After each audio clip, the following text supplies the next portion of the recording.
2시간 전에 마감한 트레이더가 생생하게 전하는 글로벌 마켓 리뷰 델타원입니다. 우리 시장은 삼성전자의 실적 발표로 종합주가 지수가 2954포인트까지 강력한 반등을 하였는데 실적이 좋아서만 올라간 것이 아니라는 증거를 파생상품 분석을 통해서 이야기해 보겠습니다. 또 미국은 비농업 고용지표가 발표되면서 나스닥이 하락을 했다고 하지만 시장을 두려워할 필요가 없다는 결론도 내립니다. 글로벌 매크로 트레이딩을 파생상품 관점에서 설명하는 델타원이 시장 분석 아시아 세션부터 갑니다. 올해 들어 한국 시장이 개장 전 동시효과 예상 체결가 계속 보시는 분들은 강세 지속이었다는 것을 알 수 있을 텐데요. 오늘도 삼성전자의 매수세가 강하게 유입되면서 예상 체결가가 강하게 출발을 했어요. 하지만 선물은 전일 눌러놓은 것이 있어서 생각보다 그리 강하지 않았습니다. 전일 미국 시장이 시원찮은 반등을 했기 때문에 과연 우리 시장이 강할까 하는 생각이 있었던 것 같아요.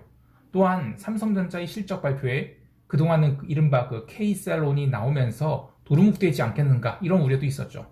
하지만 이후 며칠 저희 시황에서 언급했듯이 미국 증시 개장 후 이 차이나 드래곤 인덱스가 강력하게 상승하는 현상이 이틀 연속으로 일어났어요. 따라서 홍콩 증시에 대한 숏 헤지를 한 외국인들이 삼성전자 매수 말고도 이 선물 매도 쌓아놓은 것을 눈물을 머금고 풀어야만 한다 이런 수요가 있었던 거라고 봐요.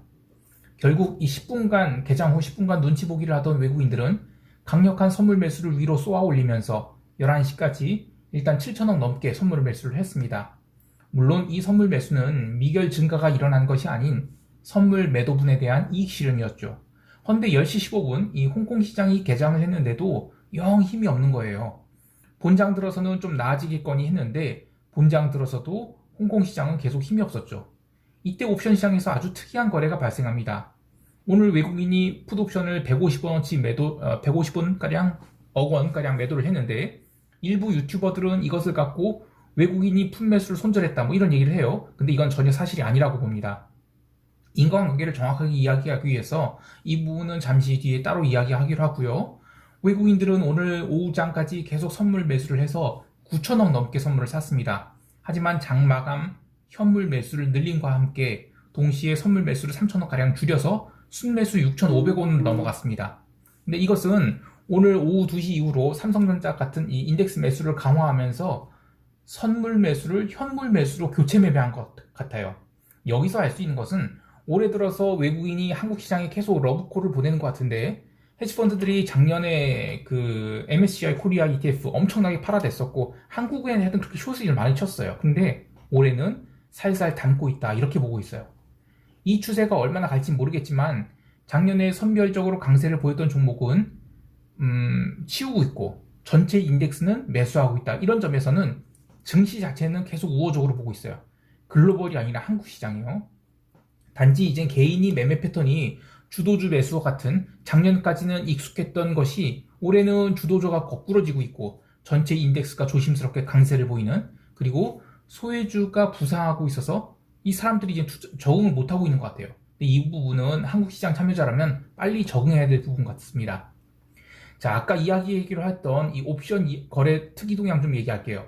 오늘 외국인이 풋 매도 145억 원은 개인이 풋옵션 151억 원을 매수해서 그러는데 이게 당월물 매매를 한 게 아니에요. 어떤 개인인지 모르겠지만 특정 개인이 2022년 2월물 풋 387, 385, 381을 오전 11시부터 30분 동안 네이키드로 대량 매수를 하였습니다. 풋 387은 한 5,000계약, 그리고 385는 2,500계약, 풋 382는 4,000계약 정도를 질렀다고 봐요. 근데 이 차월물은 거래가 잘 안 되잖아요. 그러면 마켓메이커들한테 가격을 마켓메이커들이 거래 상대방이 되어주거든요. 혹은 볼트레이더들이. 그런데 이젠 그러려면 이론 가격보다 비싼 가격에 매수 주문을 내야 체결이 돼요. 물론 말도 안 되는 가격은 당장 잡아가지만 어느 정도 스프레드를 주고 체결을 해야 되는 겁니다. 그러다 보니까 이 외국인 볼트레이더들이 리버셜 차익거래 대신에 선물 매도 헤지를 하면서 풋 매도를 하는 합성 레이쇼 풋 스프레드를 해서 개인 풋 매수 주문이 거래 상대방이 되어줬어요. 이렇게 개인이 풋 144억 매수, 그리고 외국인이 풋 매도 144억이 잡히게 되었는데, 이런 식으로 이 가끔 차월물 네이키드를 매매하시는 분들이 있어요. 굉장히 큰 슈퍼개미들이죠. 근데 이런 분들은 저는 어떻게 할 수 있냐면 API를 이용해서 옵션 전 종목을 모니터링 하는 거예요. 그러면 이제 특이 거래를 포착할 수 있습니다. 물론 거래소는 다 알고 있겠죠. 그런데 이 베팅 누가 맞추게 될지 참 궁금하네요. 이 슈퍼개미는 설마 제2의 오스템 2부장일까요? 어쨌든 만기 가까운 상태에서 이 차월물 베팅은 자연스러운 선택이고 이 정도 변동성이면 글로벌 변동성이 살아난다라는 전제하에 적절한 숏 베팅이라고 보긴 하지만 저희 시황관과는 좀 달라서 의문입니다. 어쨌든 오늘 외국인이 풋옵션 약 150억 정도를 매도를 해서 기존이 풋매수 마인드를 버렸다는 분석은 적절한 분석은 아니라고 생각을 해요. 그냥 특정 개인이 2월물 풋옵션을 특정 행사가에서 질렀다. 이게 정답입니다. 작년에도 이런 식의 옵션 매매를 한 개인들이 있었는데 저희 분석으로는 그들이 벌었던 적도 있지만 깨먹었던 적이 더 많았고 이런 식으로 매매하는 거는 뭐 2000년대 매매하던 스타일이에요. 굉장히 무식하게 매매를 하는 거라서 저렇게 옵션 매매하면 좀 안 되는데 라는 생각이 들지만 어쨌든 그런 일이 있어서 개인이 풋매수가 잡힌 겁니다. 외국인 풋매도가 잡힌 거고요. 다시 시황으로 돌아가서 외국인들이 삼성전자에 대한 매매를 좀 더 살펴볼게요. 외국인들은 작년 12월부터 삼성전자를 2조 원 순매수를 했어요.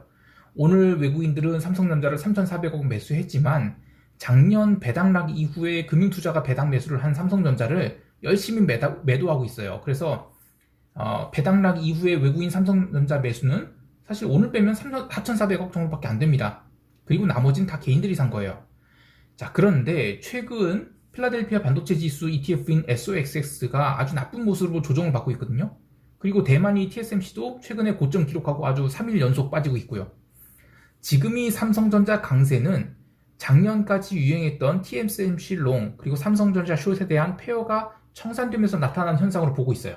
그러니까 삼성전자의 실적 때문만에 오른 것이 아니다 이렇게 보는 거죠.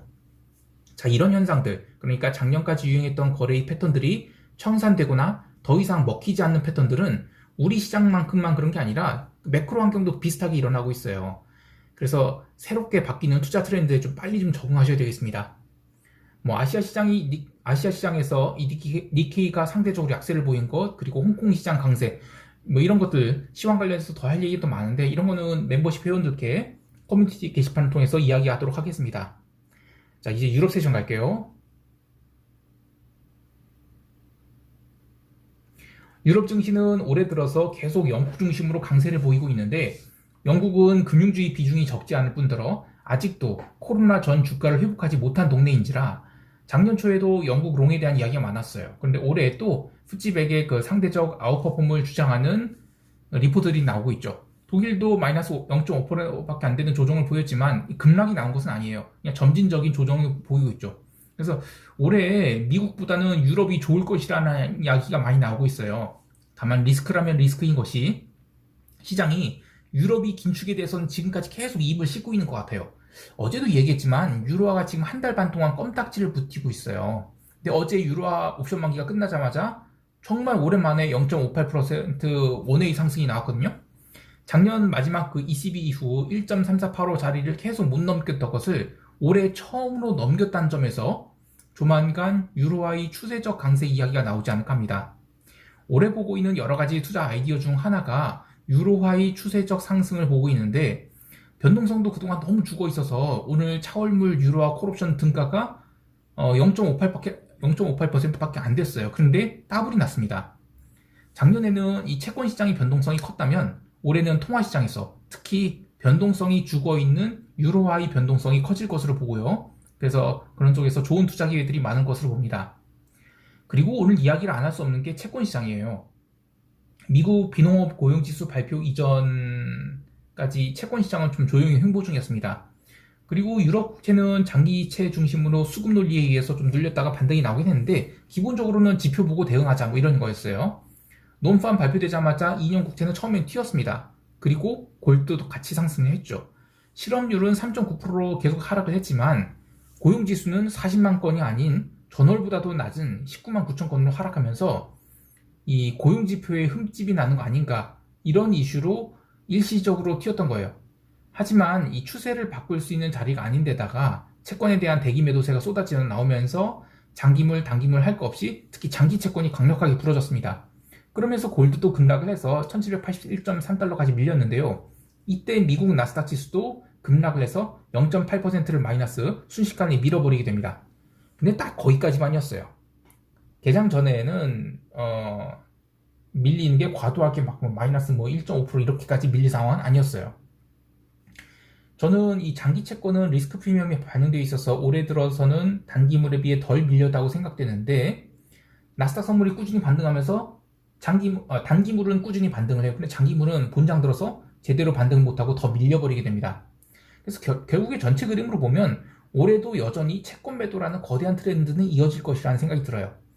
작년에는 금리 좀 오르려고 하면 코로나 재창궐, 또 오미크론 이런 식으로 해서 금리를 올려야지 하는데 어쩌지? 이럴 때면 올해는 그냥 대놓고 채권 매도, 이런 컨센서스가 형성된 것 같아요. 거기에 낄 노이즈는 미국과 유로존 그리고 신흥국 간의 금리 인상 속도에 따른 채권 가격이 상대적 강약, 이 정도가 있는데 전체 흐름은 국채 매도다, 이렇게 생각하시면 되겠습니다. 통화시장에서 짚고 갈 또 다른 재미있는 부분이 있는데 바로 파운드화입니다. 영국은 이 파운드화가 강세일 때 주가가 약했어요. 올해 분위기는 파운드 강세와 주가 강세가 같이 일어나고 있어요.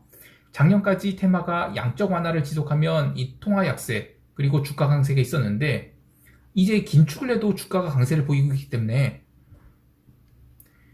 이것은 글로벌 시장이 상대적 매력도에 따라서 주가가 강세를 보이는 것이다 생각해야 되고, 전체 흐름으로 봐서는 통화시장의 변동성이 커지면서 긴축을 해야 할 국가들이 통화가 강세를 보이는 것이 아닌가, 이런 생각합니다. 커머디티에서는 대부분의 트레이더들이 논판 보고 있어서 큰 움직임은 없었어요. 기름은 약간 되돌림, 그리고 유럽 천연가스는 마이너스 17% 하락을 했는데 미국 천연가스는 플러스 2.15% 상승하면서 점점 가격 괴리를 계속 좁혀가고 있습니다. 저는 이 천연가스 관련해서는 우크라이나 전쟁 이슈가 마지막으로 봐요. 다음 주에 미국 천연가스 가격이 레벨업을 할지 다운을 할지 잘 봐야 되는데, 만약에 레벨 다운을 하게 된다 그러면 횡보기를 거쳐서 1월 셋째 주 정도가 되면 천연가스 콜옵션 매수의 찬스가 될 것 같아요. 자, 이제 미국 세션 갈게요.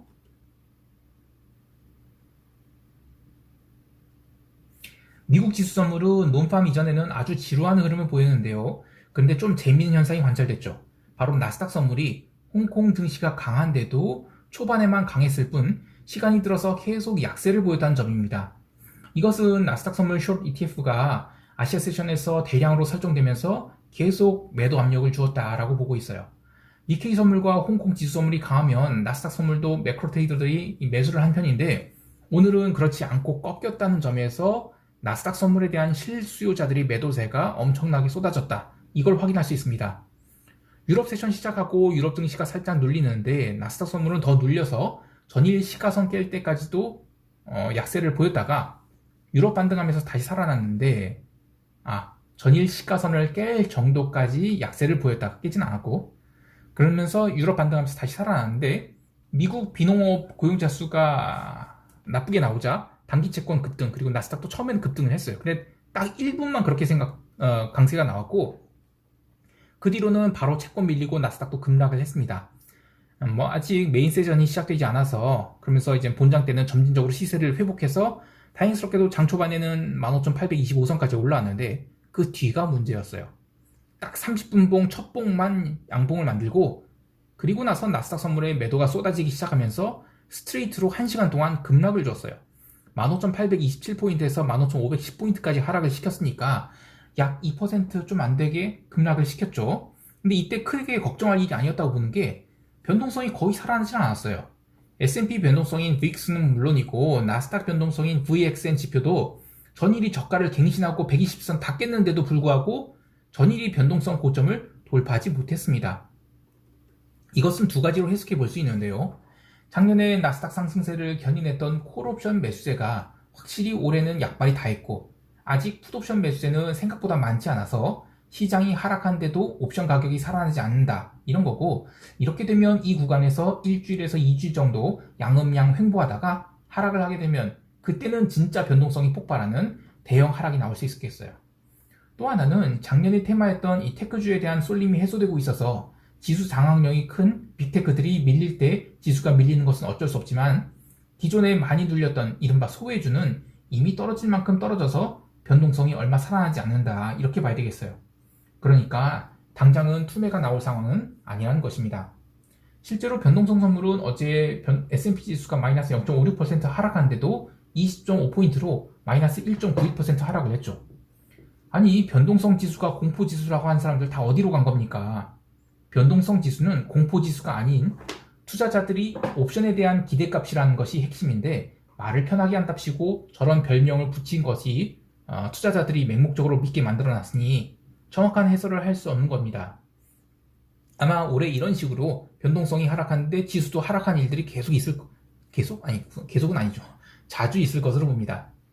변동성에 대한 이야기를 하나 더 하면, 옵션 가격은 금리와도 관계가 있죠. 그걸 그리스어로 로라고 하는데, 사실 옵션 그릭스에서 이 델타, 감마, 세타, 베가 이런 건 잘 이야기해도 로 이야기는 잘 안 해요. 그리고 학문적인 접근을 하면 로는 금리가 높으면 옵션 가격도 비싸다 이렇게 정의를 하는데, 실무에서는 이 금리는 거의 기간별로 고정이잖아요. 그래서 별로 중요하지 않게 여겨진다 하는데, 제가 옵션을 공부한 게 한 15년 정도 됐는데 초반 5년 동안은 금융공학이 제대로 발전하지 않은 때 공부를 했기 때문에 의미가 없고, 그리고 2008년 이후로 굉장히 오랫동안 저금리 시대가 이어졌죠. 그래서 또 로에 대한 관심을 안 갖었다라고 보면 됩니다. 근데 이제는 금리 상승기예요. 그렇다고 실무 트레이딩 하는 상황에서 아무리 그립값 본다고 하지만 로를 볼 필요는 없죠. 근데 문제는, 자, 금리 상승기에는 변동성도 증가합니다. 옵션 가격이 증가하니까 당연히 증가를 하죠. 좀 더 구체적으로 이야기하면, 양적 완화기에는 시중의 유동성이 워낙 풍부하고 금리가 낮아서 변동성 매도자들이 득세했었죠. 그래서 옵션 가격이 지하실 파고 들어가서 변동성이 8포인트인가요? 기억이 잘 안 나는데 하여튼 10포인트를 깨고 내려갔었어요. 그리고 작년 코로나 이후로는 유동성이 더욱 공급되었고 금리는 여전히 낮았는데도 옵션 변동성이 15포인트 구간에서 바닥으로 여겨지고 상승 전환됐죠. 근데 자, 이제 금리 상승기가 됐다. 그러면 과연 옵션 변동성이 15포인트가 바닥이 될까요? 그것에 대한 고민이 생기는 것입니다. 이 부분은 금융공학을 하는 우리 후배들이 좀 공부를 해서 논문도 좀 업데이트 해주고 하면 좋겠어요. 개별 종목 보면 대부분이 기술주들이 약했고 금융주가 강한 로테이션 이런 흐름이 메인이었다고 할 수 있겠지만, 중국 주식들이 계속 살아나고 있는 것이 특징입니다. 기억하실지 모르겠지만 가장 유명한 트레이더 중 하나였던 빌 황 선생님, 이상한 쪽으로도 유명했죠. 비아콤 CBS 그리고 디스커버리 같은 미디어 주식들이 최근에 살아나기 시작하더니 이번에 매수 리포트가 뜨면서 8.16% 그리고 16.8% 상승을 했어요. 근데 작년 5월에 빌 황 선생님이 손절을 하시고 나서 굉장히 오랫동안 매물대가 만들어졌어요. 이 자리를 과연 돌파할지는 모르겠습니다. 왜냐하면 저는 올해의 시장 장체를 강세장으로 안 보거든요.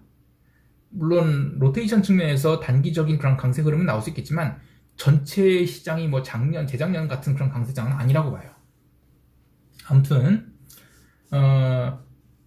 캐터필러 그리고 보잉, 쉐브론, GE 같은 이 굴뚝 냄새 팍팍 나고 뭔가 그동안에 관심을 못 보았던 그런 소외주들이 살아나고 있는 게 올해 초의 특징이라고 이야기하고 있습니다. 근데 어쨌든 전체 시장의 흐름은 금리 인상기 그리고 변동성 증가, 그러면 올해 시장 자체는 증시는 좋지 못할 것이다. 그러면 이런 기회는 우리 같은 매크로 트레이더들이 열심히 벌 수 있는 기회가 되겠죠.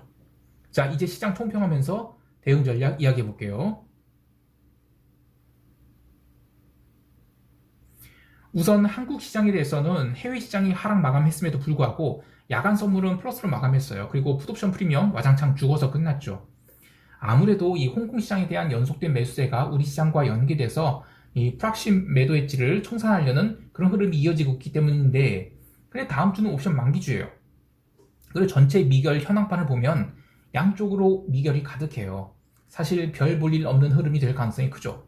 따라서 과하게 올라오면 골매도, 과하게 밀리면 풋매도하는 역추세 매매가 상대적으로 유리할 것으로 봅니다. 그리고 이번 옵션 만기 또 다른 특징이 각각이 미결제 약정이 증가하는 구간이 특별히 높은 가격대에서 형성된 것이 없어요. 그래서 볼 트레이더가 굉장히 많은 이익을 확보한 상태입니다. 그러니까 이익을 확보하고 나서는 계속 이 바깥에 거 옵션을 사서 이렇게 뚜껑을 닫아놓고 있죠. 그래서 굳이 시장을 위아래로 흔들 동기가 없어 보입니다. 게다가 올해 개장 후 가장 강력한 선물 매도를 쌓은 외국인들이 어제 오늘 좋은 가격에서 3분의 1 이익 실현을 했다고 봐요. 전체 시장을 숏으로 본다면 상승시 매도를 하는 것이 좋겠지만 갭 다운이 나온 상태에서는 추격 매도를 한다? 이건 조금 조심해야 될 것 같아요. 특히 우리 시장은 홍콩 세션이 열린 즈음에서 중간 반등도 강하게 나올 수 있다. 이런 점도 생각해 봐야 되겠습니다. 해외 시장에 대해서는 기름은 밀리면 매수, 유로화도 밀리면 매수 같이 생각을 해요. 근데 미국이 금리 인상한 동안 것이 이 통화 시장에는 상당량 반영이 되었다고 보는데, 따라서 그동안 계속 입으로 완화적 태도를 보였던 라가르드 할매, 이제 유로가 튀기 시작하면 과연 버틸 수 있을까 궁금합니다. 이 두 가지 테마, 그리고 하나 더, 채권 매도. 이게 올해 괜찮은 수익을 줄 트레이딩 아이디어가 아닐까 생각합니다. 채권 관련해서는 이 논팜 발표 이후 미국 10년 국채 채권 금리가 1.8% 터치했다가 1.762로 밀렸는데, 작년에는 미국 장기 채권 하락을 하면 다음날 아시아 세션과 유럽 세션에서 실수요자들이 매수세가 유입되면서 받치거나 또는 반등을 한 그런 현상이 있었죠. 근데 작년까지만 해도 처음으로 이제 금리 인상에 대한 가능성이 대두된 것이지 기인가 했어요. 그리고 계속 이벤트가 있었잖아요. 뭐 오미크론이나 하면서. 근데 올해는 지금 다들 뭐 금리 인상 3회냐 4회냐 이렇게 논하고 있어요. 그래서 이 아시아 세션에서 과연 미국 국채에 대한 매수세가 넉넉하게 붙어줄까? 요건 좀 의문입니다. 그래서 저는 10년 국채는 올라오면 매도, 이렇게 대응한 것이 아주 명백하다고 보고 있습니다. 어제 미국 세션에서 잠을 좀 잤더니 오늘은 머리가 나름 맑아져서 시황을 재밌게 쓸 수 있었어요. 오늘 시황은 나름 롱텀 뷰가 있어서 이 영상은 다른 분들에게도 많이 좀 공유해 주셨으면 좋겠습니다. 올해는 구독자 한 2만 명 가졌으면 좋겠네요. 즐거운 주말 되시고요. 이상 델타원이었습니다. 감사합니다. 오랜만에 쉐린이. 안녕하세요. 쉐린입니다. 보고 싶다. JHB 앤드 혁준권 보고 싶어요. 빠이.